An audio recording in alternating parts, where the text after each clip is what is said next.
The last Super Sentai show we talked about, Ohranger, was a stylistic and emotional culmination of Super Sentai's big redemption arc for the early 90s. It's a stylistic culmination in that every one of the show's new ideas since Jetman's premiere had finally crystallized into a hyper-dense, near-perfect form. And it's an emotional culmination simply because of how dire things used to be. Jetman was to be the final Sentai when it began, as we've gone over, and its success, as well as the franchise's continued success, was what brought us to this incredible point. Everything's rolling along, and with a ridiculous amount of energy and confidence behind it, after Ohranger's stellar 53-episode run, we would find ourselves in the year 1995. 1995 was a special year because it was the 20th anniversary of the Super Sentai franchise. Also, it was the year I was born. Oh my god. And for this special occasion, Toei and Bandai were prepared to fire on all cylinders. They would be preparing to deliver an all-timer, an unforgettable instant classic that would come to help define Super Sentai as the show was preparing to move into the new millennium. At least, that was the plan. If you know anything about Japan in 1995, you probably know that the year was pretty rough for the country between the Kobe earthquake and the subway sarin attacks. Japan was entering a fairly tense time, and it just so happened that the show Toei and Bandai were starting up in early 95 was a fairly intense show, sort of flying in the face of any room reading you could have done at that time. Ohranger is a show that quite literally begins with a hellish invasion on Earth by a machine empire. Early on, Ohranger was a show about the clash of wills between a desperate humanity and an uncaring, ruthless robot empire.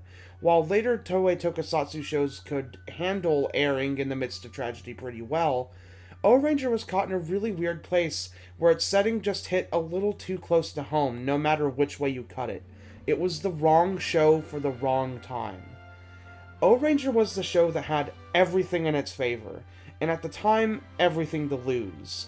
Over time, I think it's been looked back on as a pretty big misfire, at least in the parts of the fanbase that I've been privy to. But upon watching it for this show, I think it's a bit more complicated than that.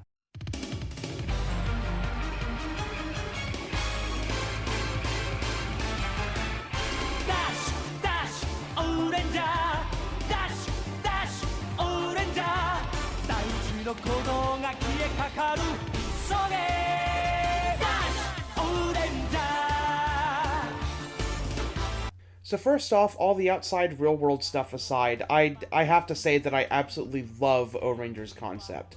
It's a bit more of a retro take on things, with our team being more militaristic compared to our freewheeling heroes in our previous couple years.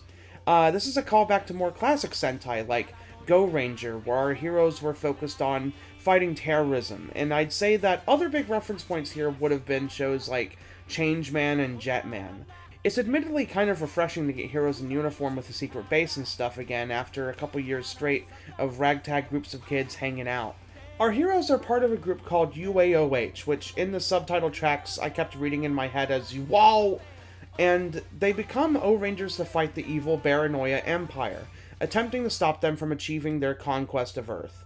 Baranoia is just straight up motherfucking evil. They're not goofy idiots like the Bandora gang, they're not quirky like the yokai, and they're definitely not complicated like the Vyram. They're just evil with very little reason for it. Unlike the friendly robots that we'll typically see represented in future tokusatsu like Kamen Rider Drive and Kamen Rider Zero One, and even in Super Sentai shows like Go Busters, the Baranoia Empire is portrayed as this cold, uncaring evil, and seemingly gunning for conquest because they just can. At least this is how they act some of the time. The show is just not very kind to the idea of robots, or AI whatsoever. But let's just talk about the first 8 episodes for a second. I'll be straight up here. I think Ohranger has an opening arc that can honestly stand to this day as one of the best introductions to any Super Sentai series. I'm not even saying this for its time or anything. I think it's genuinely just jaw-dropping stuff, even for 2020.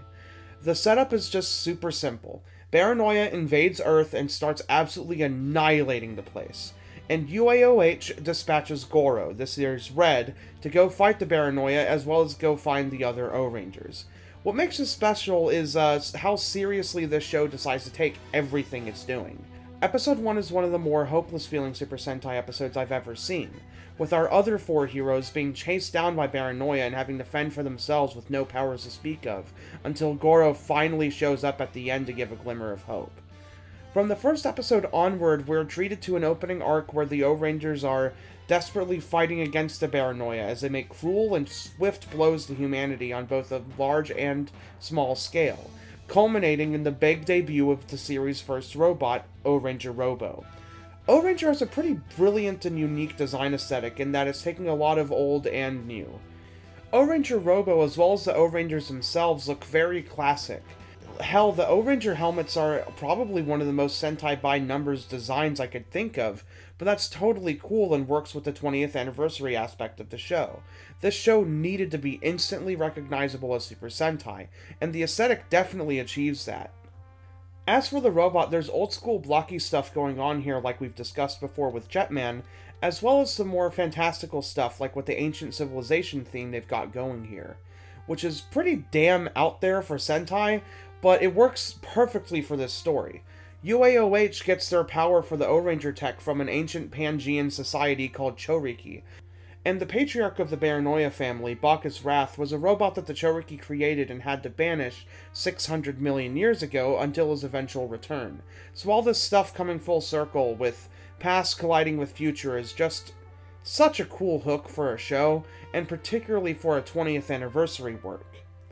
I know it's kind of hard to completely sell you guys on just how good this opening arc is, because it's basically the same thing as something like Jetman, but it's seriously just all in the execution. These episodes are even more desperate and tense than Jetman's opening arc, and that's kinda saying a lot. The show just generally has a lot of great action direction to back up all the drama too. The only downside here is that the characters are just not super well defined. Given how wide the scope is, how the show is more about humanity as a whole fighting against the Paranoia rather than the perspective of the specific group of 5 young adults, that can be kind of easy to forgive. What it's lacking in specific character interaction, it more makes up for in most everywhere else. The conflict is incredibly easy to get behind, and imagining a version of the show where it got to be 50 episodes of this ongoing war between man and machine, flaw and perfection, emotion and cold, hard math is just tantalizing. Toei and Bandai were right.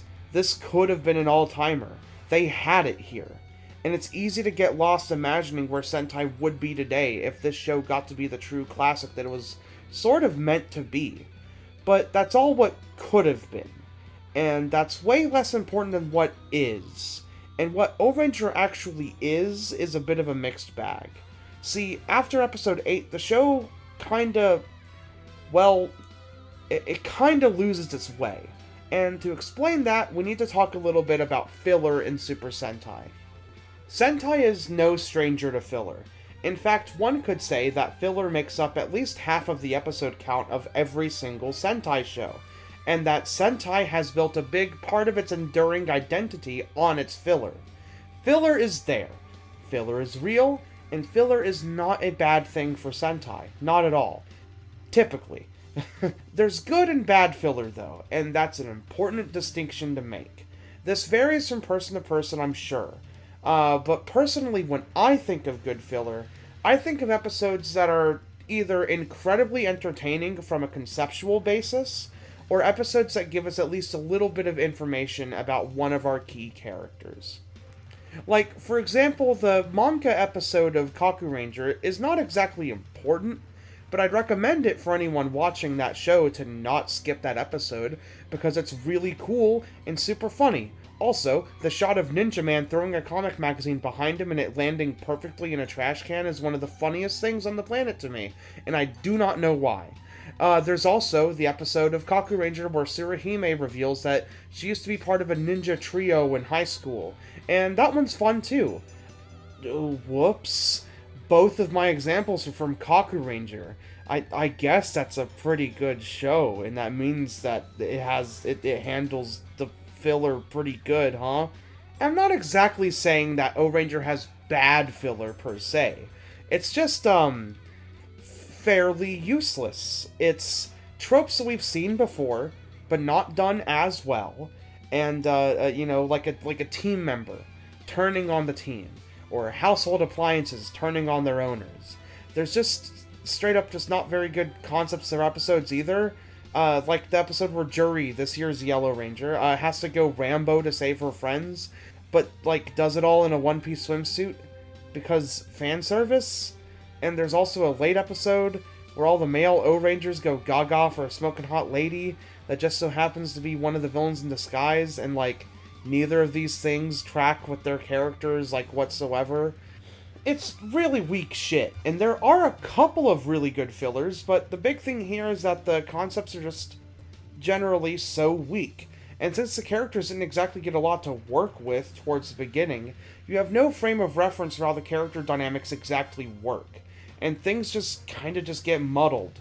Characters act however the writers decide they should act on an episode-by-episode basis, so you never truly get attached. Also, the Baranoia Empire just gets really weird in a lot of the filler episodes, because they kind of just turn into the Bandora Gang, where they just sit up on the moon and they scheme and they fight with each other. It's kind of weird. It's not like they were ultra serious. It's just that they felt distinctly cruel in a way that other, more recent villain groups didn't. What would have worked way better here would have been a setup like the Ultra series, where they don't have to focus on the central cast too much, but more so a rotating guest cast of people hurt by the Baranoia, and highlighting the ongoing war and the way Baranoia's tactics twist and contort over time. The two best filler episodes kind of fit into this, and the show does have a couple recurring characters that could have worked for that, but Ohranger doesn't go far enough with it for it to fully coalesce. So a lot of the fillers just crib, repeat, or reject ideas from previous years, written for a cast that's kinda weak individually. It's not all bad after episode 8, though. There's a lot of good stuff. There's a friendly robot episode that feels like a distant precursor to Kamen Rider 01's entire show concept that you guys honestly really should check out if you're a fan of 01. It's a pretty interesting episode to watch in 2020. And there's also an episode, the very next episode, about a robot that's made up of rejected Baranoia monsters that honestly makes her one of the most touching and affecting stories in the show. It's such a great one-off. And the big debut episodes are typically really good. The mecha debuts such as, Red Puncher, the big red one that punches, and O-Blocker, the one made up of big blocks, as well as the Six Heroes debut. King Ranger, the one that's a king. Except he's not. King Ranger's identity is Ricky, an actual member of the ancient Choriki civilization that the O-Rangers derive all their power from, and the guy that initially forced out Bacchus Wrath 600 million years ago. He's the sworn protector of Doran, a sort of, priestess of the Choriki tribe that awoke in 1995 along with Ricky. King Ranger is super cool, but he shows up a little more than halfway through the show, and honestly just does not get that much to do, so he's a little more than a guest character, which is, technically true for all the 6 heroes we've gotten over so far, like Dragon Ranger and Kiba Ranger, but at least those guys had something to do with the overarching story, almost acting as victims of the week on a larger scale, whereas Ricky is kind of just there and doesn't do a whole lot, even in the final sections of the show. However, his mecha, King Pyramider, is a big ol' honkin' boss damn hog, and the posability? Who gives a damn? It's an ancient pyramid that stands the fuck up. Have you ever seen that? Nah. Didn't think so. Pyramider's big as hell, and doesn't move, and when the O-Rangers summon him, he smokes anything in his path because he's got a big old cannon right in his chest, and that is very useful. And he fucking... mech fights get way more boring after he shows up. The plot-important episodes are mostly able to keep up the captivating tone of the opening arc. The O-Blocker arc in particular being a great case of some episodes being a return to form. We get a lot of flip-flopping in Ohranger. You get your cool episodes and you get your not-so-cool ones, and that's just how it goes. I feel like this could go for other shows as well, but I feel like it's particularly remarkable here because of where we started. As the show moves along, we get a villain change-up with Bomber the Great, and he fucking rules. And then to counter him, we also get Gunmajin, and he exists. He is around inexplicably. Let's talk about this. Ohranger is a show with a lot of toys, alright? Especially in the mecha department. You've got Ohranger Robo, you got Red Puncher, you got O-Blocker, you got King Pyramider, you got Tackle Boy, who is so unimportant that I didn't even mention him yet. And now a watered-down Ninja Man with Gunmajin that kind of makes it a tipping point for me, where I was like, you know what? Alright, people accuse these shows all the time of, you know, being toy commercials and throwing in shit haphazardly with no regard for if it actually works in the show and stuff. And that's true sometimes, but it's rarely ever true, at least in my eyes. But this time, with Gunmajin, there's literally no other way to explain this. He is so weird and so just thrown in. He's very amusing to me. But he's so fucking weird and just out of nowhere. That I just have to. The only explanation is that they wanted to make a quick buck. That's it. That's all I got. Gunmajin being lame despite being a funny and entertaining character aside, as Ohranger started to wind down, we got sort of a redux of the Transa plot in Jetman with Bacchus Wrath's Bowser Jr. looking ass son, Bulldoned. There's a really neat arc with Bacchus Wrath, using the last of his power to create a new body for his son, so Bulldoned can inherit his will and become the final villain for the Ohrangers. It's super fucking cool. Meanwhile, his mother, Hysteria, recruits her niece, Multiwa, to help Bulldoned. Fucking cool. I love her design. And then Bulldoned and Multiwa marry and have a child. And, well, like, Multiwa being Hysteria's niece makes them cousins, I'm pretty sure, right? Like, that's how it works. And I almost want to say that the writers of the show were trying to make a dig at monarchies here or something, like how a lot of royal families would, like, inbreed and... Okay, yeah, goddammit, I do not want to unpack this shit. I'm pulling my get-out-of-jail-free card here. I do not have to talk about royal incest in Super Sentai. I'm fucking flag on the play. I'm not doing this. I'm moving on. I did not sign up for this part. Yes, the next paragraph in the script, I'm literally scrolling down. Yeah, alright. So the final arc, finally, it honestly feels like a much-needed breath of fresh air. Especially with these new villains in tow. Bulldoned and Multiwa are brutal and swift in a way that really fits with their youth compared to Bacchus Wrath and Hysteria earlier in the show. They even put the Ohrangers on fucking crosses at one point, like Showa Ultraman villains. That's awesome. And in the final arc, the Ohrangers basically lose.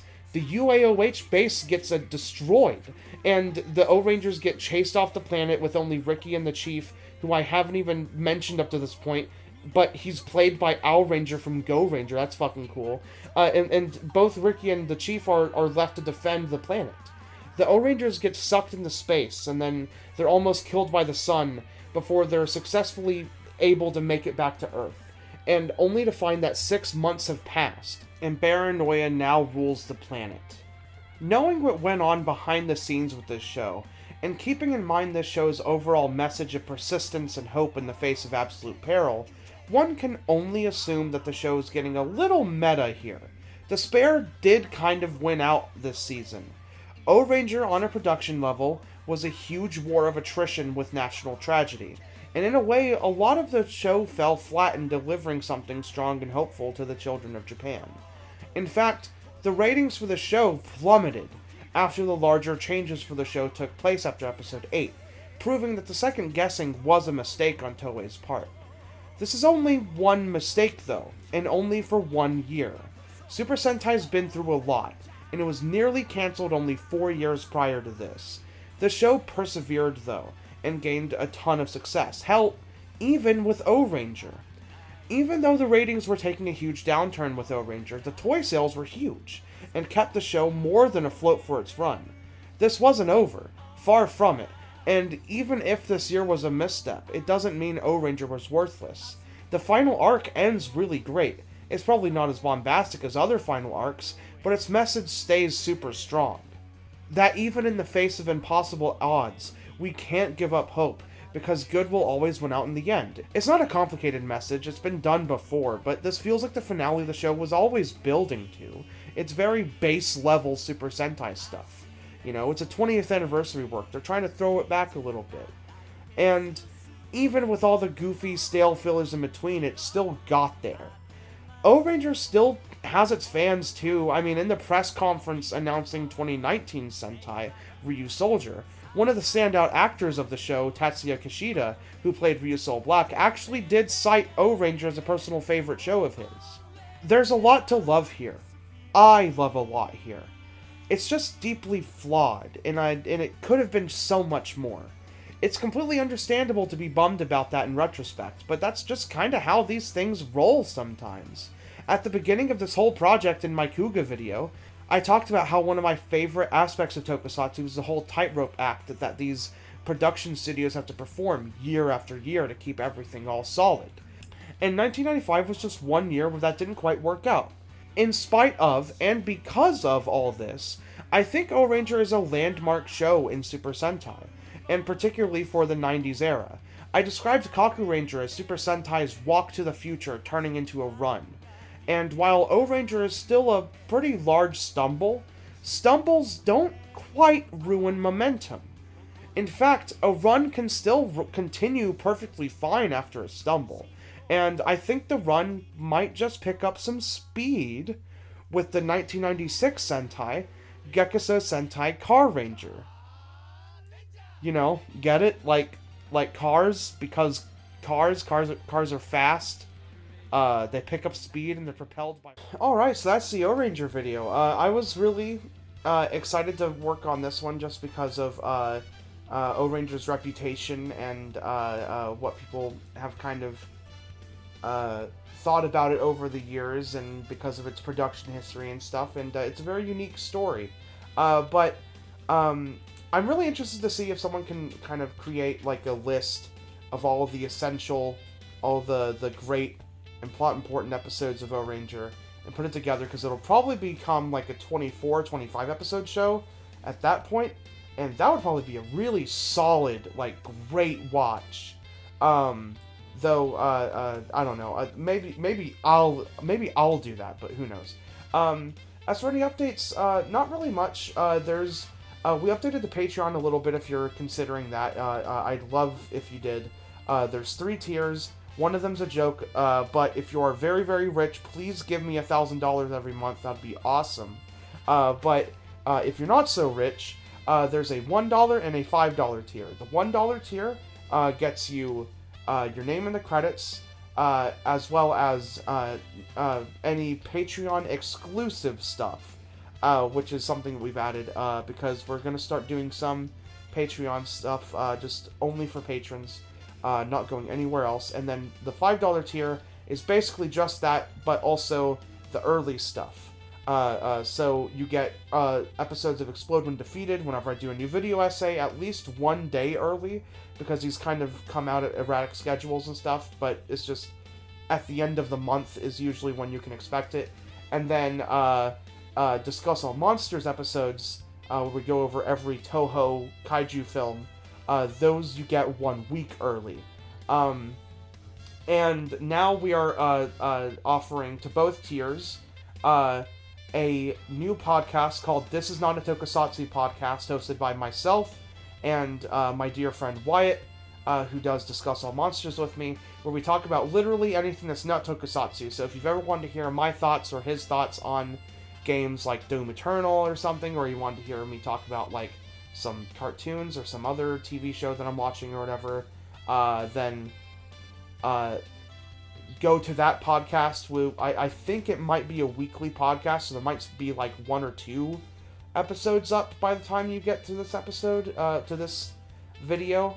And yeah, so that's a fun thing. I'm excited to be doing that, and I think it'll be great. Other than that, follow me on Twitter at @anti_laser, and yeah, thanks so much, and we'll see you on the next one. The next Discuss All Monsters, I believe, is going to be on Mothra, so next month is going to be great. And the next Explode When Defeated is going to be Return of Ultraman. So, see you on the next one. Goodbye.